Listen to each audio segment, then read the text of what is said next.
For years and years, English, maths, and science have been three main subjects that we have taught in schools, and more recently added to that list has been technologies. But why now are we including STEM or STEAM education as a major pedagogy for our learning? STEM, science, technology, engineering, and mathematics, is a connected approach to learning and therefore has highly effective outcomes. For example, teaching maths alone usually comes with right or wrong answers, lots of worksheets, and very occasionally few more engaging tasks.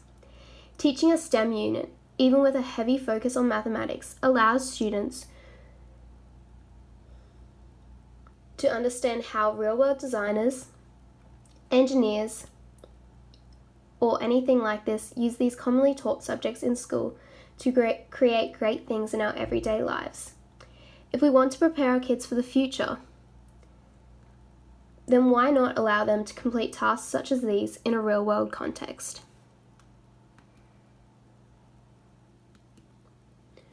A lot of teachers seem disengaged in creating great STEM experiences despite its importance. This may be due to teachers often not being as familiar with content as other subjects they learn in their schooling experience, and teachers not knowing the importance of STEM in Australian schools today. According to the Queensland Department of Education and Training, employment in STEM is growing 2 times faster than other occupations, especially for girls. In order to create our future leaders, we must teach STEM vastly from a young age, not only creating deeper knowledge, but also greater interest in these integrated subjects. STEM activities can be exciting and engaging and use many different types of thinking. A major focus when incorporating STEM into a design and technologies lesson is getting students to use design thinking. For example, when we created a house for Pee-wee the Kiwi,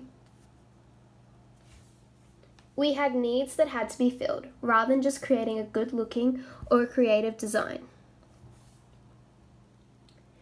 An activity such as this, where we had a context and restrictions, and created a design and model for these attributes using a waterfall design model. We defined what Pee-wee needed, built this house, and then we released. Another great example of a STEM activity we engaged in was building the best paper plane.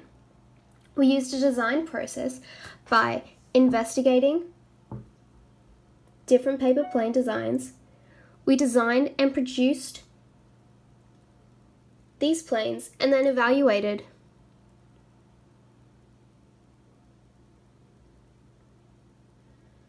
which plane would fly the greatest distance. This is a great example of constructionism. We engaged in the making of an artifact and used this engagement to learn exactly what parts of a plane helped it to become more efficient.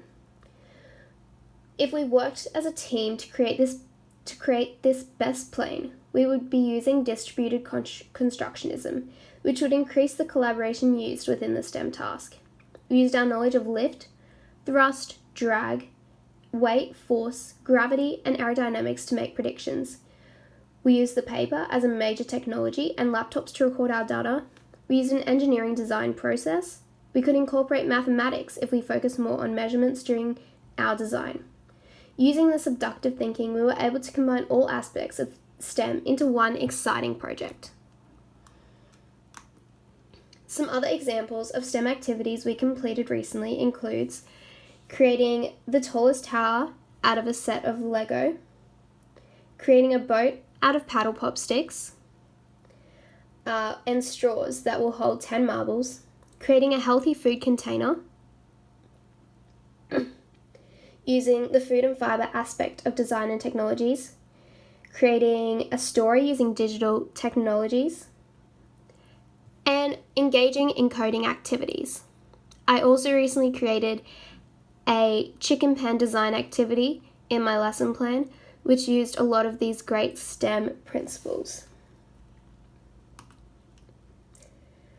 All these activities will prepare our students for the future and create engaging, interactive, innovative and valuable tasks. That is why it is so important that us as teachers engage in these activities and further our knowledge so that our future designers, engineers, computer programmers and developers, scientists, any of our future workers can shape our future.